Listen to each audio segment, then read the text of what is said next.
আওয়ামী লীগের বেশিরভাগ নেতা হয় পলাতক আছে দেশের ভিতরে নাহলে বিদেশে, অনেকেই আছে জেলে, কেউ কিন্তু মুক্ত অবস্থায় আছে, কয়েকজন মাত্র আছে, কিন্তু তারা তো নিশ্চুপ, যারা একেবারে বাক প্রতিবন্ধীর মতো অবস্থায় আছে, তারা কেউ কথা বলতেছে না।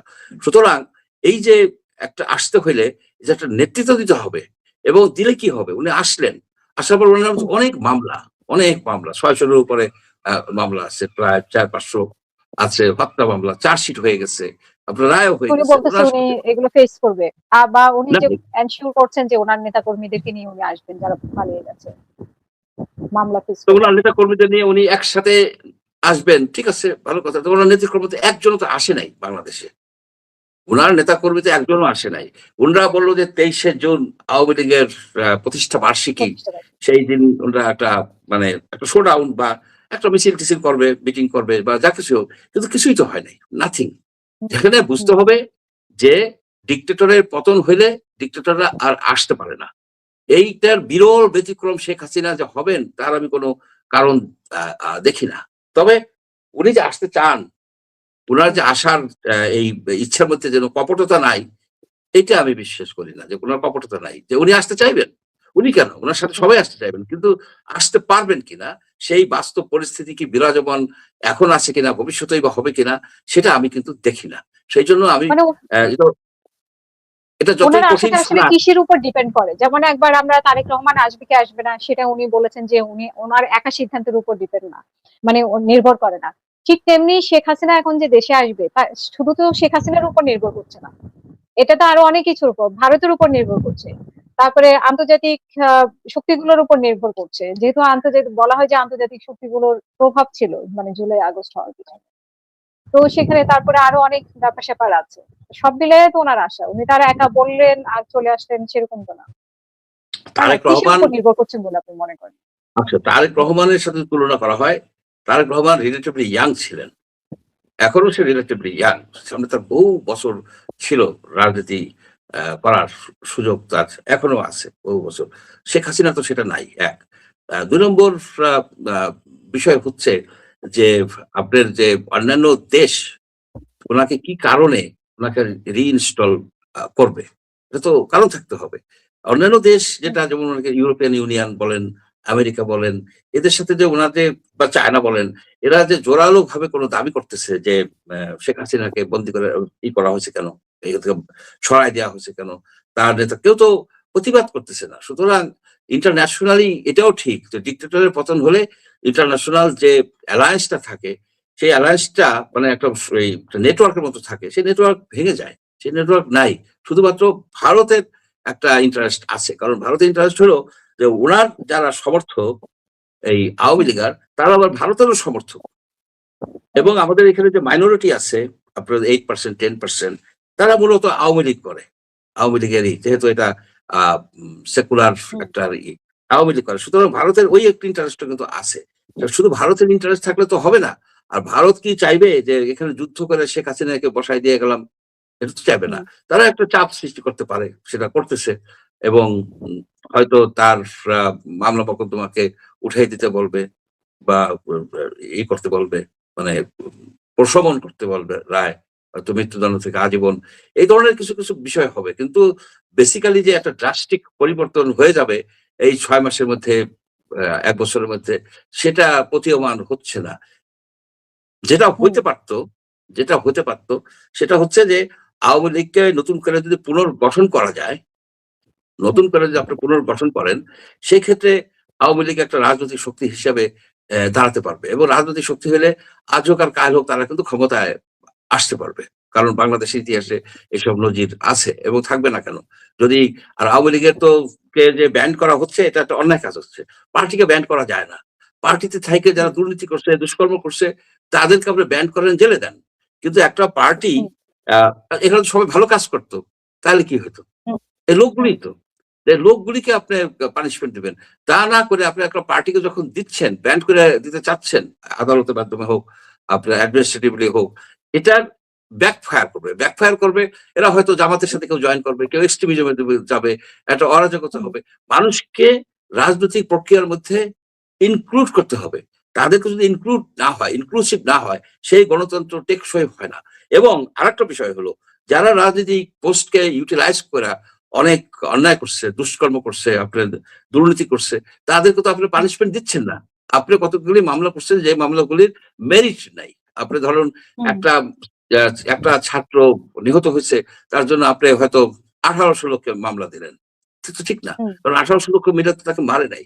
এবং যারা মদদ দিছে তাদেরকে আপনি যেমন ধরেন এই এই যে সাংবাদিকরা মুন্নি শাহ বলেন, আপনি বলেন হুম, মোজাম্মেল বাবু, এই যে অনেক সাংবাদিক আছে তাদেরকে আপনারা হত্যা মামলা দিয়ে জেলে রাখছেন, কিংবা দুই হুম, একজন জামিনে আছে, পালায় আছে বা এক ধরনের। এটা কেন? এরা তো হত্যা করে নাই, এরা চাটুকারিতা করছে। হুম, যদি চাটুকারিতা করার জন্য কি আপনি জেলে নিতে পারেন? চাটুকারিতা, আমাদের যে সিআরপিসি আছে, সিআরপিসি তে কোন হুম, ধারায় চাটুকারিতার জন্য ৫ বছর জেল হয়, ২ বছর জেল হয়, তাদের প্রসিকিউট করা যায়? এগুলিকে হুম, ওইভাবেই করতে হবে যে সাংবাদিকতায় থেকে তারা যারা আপনার ঠিক মতো সাংবাদিকতা করে নাই, সেই দৃষ্টিতে আসে। হুম, তারা যদি দুর্নীতি করে থাকে, আপনি দুর্নীতি মামলা দেন।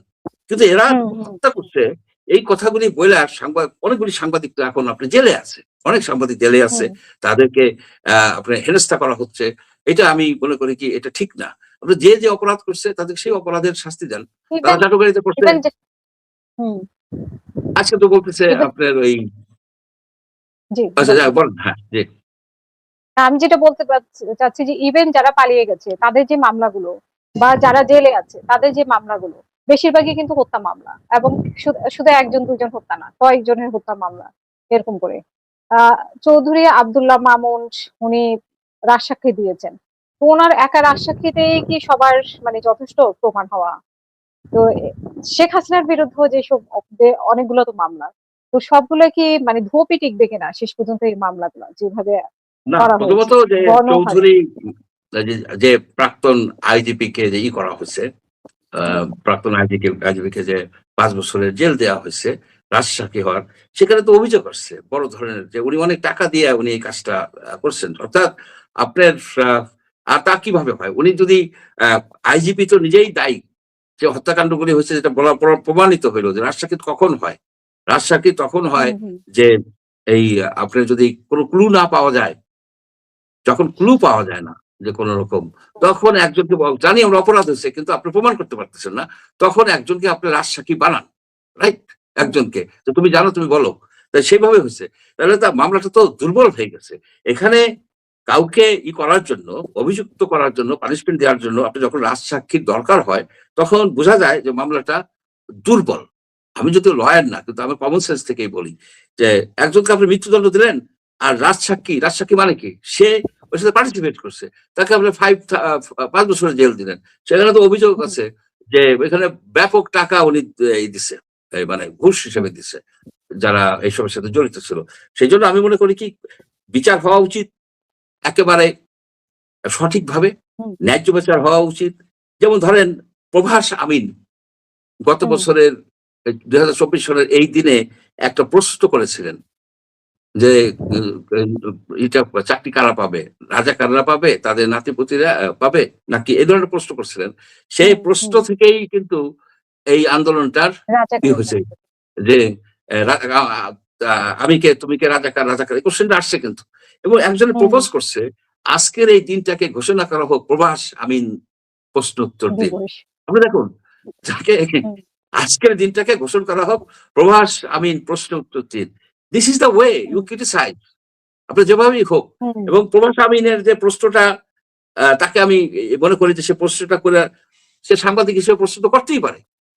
সাংবাদিক হিসেবে করতেই সে পারে প্রশ্ন যেকোনো কিছু। করতেই পারে। কিন্তু ওই প্রশ্ন করার জন্য তাকে কিন্তু, সে কিন্তু পলাতক আছে। মানে তাকে, সে আর কি, আমি তাকে দেখি না। আ আমার সাথে ভালো পরিচয় ছিল। তাকে আমি দেখি না, বা খোঁজও করতে পারি নাই। এটিএন হুম, নিউজে তো সে নাই এখন। তো কেন? আপনার এই প্রশ্নটাই কি তার একমাত্র অপরাধ জীবনের? হুম, যে হুম, ওই প্রশ্নটা আসছে তো ন্যাচারালি আসছে। ন্যাচারালি প্রশ্ন। হুম, আর ওই এরকমই প্রশ্ন তো না হয়েছে। করলে, হুম, তোমরা কি নিয়ে আন্দোলন করতে? সেটাই। এখন ওই যে রাম মন্দির যে তৈরি করার কথা আপনার মনে আছে নিশ্চয়ই, উঁচু মূর্তি। গতকালকে সেটা উনি ধরা পড়েছে। তো এতদিন লাগলো কেন তাকে অ্যারেস্ট করতে? তারা কাদের অনুমতি নিয়ে সে সেই মূর্তি বানানো শুরু করেছে? এখন তাকে আবার গ্রেফতারও করা হয়েছে। তো এগুলোর পেছনে আসলে কার হাত? মানে শুরুতেই উনি তো রাম মন্দির নিশ্চয়ই অনুমতি নিয়েই করেছেন কোথাও না কোথাও। এখানে সে ফান্ডটা কোথায় পাইছে? 34 কোটি না কত কোটি টাকার ফান্ডটা সে কোথায় হুম, পেল? এই ফান্ডটা তো তুলতেই পারে। কিন্তু লিগালি তুলছে কিনা? লিগালি সে হুম, তুলছে কিনা? তাছাড়া যে ওইখানে লাইন করে মন্দির করতেছে, সেখানে বলতেছে যে প্রচুর হুম, মানে হিন্দু মন্দির ছিল ওই জায়গায়। আ এইসব কথার এখানে একটা আছে আপনার একটা ষড়যন্ত্র আছে। সেই ষড়যন্ত্রের মূল উদ্দেশ্যই হচ্ছে যে বাংলাদেশের যারা মাইনরিটি আছে তাদের তাদেরকে সাথে বেশি করা। মেজরিটির একটা গন্ডগোল কইরা একটা উত্তেজনা সৃষ্টি করা। কারণ লোকসভা নির্বাচন আসতেছে না? লোকসভা নির্বাচনের হুম, সময় তো হুম, বাংলাদেশে একটা এই ধরনের গন্ডগোল কইরা করতে হবে। ওইখানে মুসলমানদেরকে আরো বেশি হেনস্থা করতে হবে। এই রাজনীতিতে তো চলে গেছে এই ভারত। ভারত আর ভারত হুম, না, হিন্দুস্তান হয়ে গেছে। আপনি দেখেন না যে এই যে শুভেন্দু অধিকারী সে কি ধরনের কথা বলে? যে এদেরকে মেরে কেটে বাংলাদেশে সব পাঠিয়ে দেব ইত্যাদি, ইত্যাদি। আমি বুঝি না হুম, যে এইসব লোক কিভাবে রাজনীতি করে। হুম। আর আরেকটা জিনিস বন্যা চলতেছে। এই বন্যা নিয়েও কিন্তু প্রধানমন্ত্রীকে এক ধরনের টিটকারি করা হচ্ছে যে উনি বন্যার সময় মানুষ ভেসে যাচ্ছে বা মানুষের আর উনি সেলফি তুলছেন বা উনি বরিশাল যাচ্ছেন। আপনি কোনো অপরাধ দেখেন কিনা এক্ষেত্রে? না, আমি তো কোনো অপরাধ দেখি না। আমি এটা দেখি যে ভালো আ আ ডিসিশন এর পরিচয় দিচ্ছে। বন্যার মধ্যে আপনার একটা বুঝতে হবে যে বাংলাদেশের প্রধানমন্ত্রী যেখানে যান, সেখানে টপ প্রায়োরিটি থাকে আইন শৃঙ্খলা বাহিনীর তার নিরাপত্তা। এখন হুম, যেখানে থানার পুলিশ আপনি দেখেন আনসার, এরা এই জনগণকে উদ্ধার করবে। অনেকেই কিন্তু খুবই সিরিয়াস অবস্থার মধ্যে আছে। তারা হুম, তখন হুম, ওইটা বাদ দিয়ে প্রধানমন্ত্রীর নিরাপত্তার কাজে ব্যবহৃত হবে। ডিসি প্রধানমন্ত্রীর সাথে থাকতে হবে। এটা তো বাস্তবতা। তো উনি ওইখানে হুম, না যাওয়াটাই উনার জন্য আ আ ভালো। হয়েছে। মানে বুদ্ধিমানের কাজ হয়েছে। তবে আমি মনে করি যে উনি একটা হেলিকপ্টারে করে বন্যান্ত অঞ্চল দেখতে যেতে পারে। দেখতে যেটা করে পারতেন। অনেক দেশে। হুম, যে অনেক হুম, দেশেই কিন্তু প্রেসিডেন্টরা যে সাথে, সাথে অগ্নিকাণ্ড হচ্ছে, সেখানে যে হুম, মন্ত্রী প্রেসিডেন্টের উপস্থিত হওয়ার কোন জাস্টিফিকেশন নাই। সেখানে যারা প্রফেশনাল, যাদের দরকার হুম, তাদেরই যাওয়া উচিত। হুম। আর উনি এমনিতেই একটু দেখতে পারতেন। জি, আপনি কি আছেন আমার? হ্যাঁ। তো আমরা শেষ করব। আপনার কাছে শেষ জানতে চাওয়া আপনি নিশ্চয়ই দেখেছেন যে আ ইরান এবং যুক্তরাষ্ট্রের মধ্যে আবারও উত্তেজনা এবং তাদের চুক্তি ভেঙে গেছে খসড়া চুক্তি। এখন দফায়, দফায় পাল্টা আক্রমণ হচ্ছে এবং যে যার জায়গা থেকে অনড়। তো সেই জায়গা থেকে আপনার কি মনে হচ্ছে যে মানে কি পরিস্থিতির দিকে যাচ্ছে? আমার কাছে মনে হয় না যে অল আউট যুদ্ধ হবে। অল আউট যুদ্ধ হবে কারণ যুদ্ধবাজ একজন তো মারা গেছে। এই যে Lindsey Graham, he is dead, hmm, hmm, he is dead. আরেকজন যুদ্ধবাজ he is in coma, Mitch McConnell, আচ্ছা হুম, কমায় আছে। এখন রিপাবলিকানরা তাদের সিনেটে তাদের রাখতে পারে কিনা? যে তারা আপনার বিল-টিল যেগুলি আনবে সেগুলি তো আর এখন ওই ফিলিবাস্টার প্রুফ করতে পারবে না। অর্থাৎ ৬০ জন লাগে। ৬০ টা ভোট লাগে ফিলিবাস্টার প্রুফ করতে হলে। তো সেটাও তাদের হুম, জন্য এখন সমস্যা হয়ে গেছে এই ২ জন। যদিও একটা ক্ষেত্রে তো অলরেডি রিপাবলিকান একজন এসে গেছে।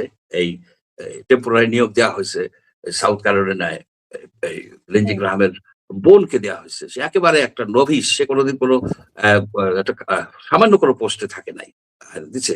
এটা দেখেন, এটা খুবই অন্যায় কাজ হয়েছে বলে সবাই মনে করে। আর মিস আ ম্যাককালাম, এই ভদ্রলোক তো হুম, কমায় আছে। He he is in coma, probably dead. তো সব মিলায়া আপনার এই একটা ধাক্কা খাইছে আমাদের এই ট্রাম্প সাহেব।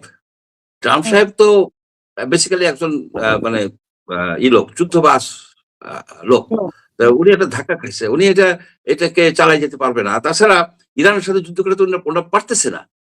উনারা যদি হুম, ইরানের সাথে যুদ্ধ করে পারত, তাহলে আ সে ১ম এই তো শেষ করে দিত।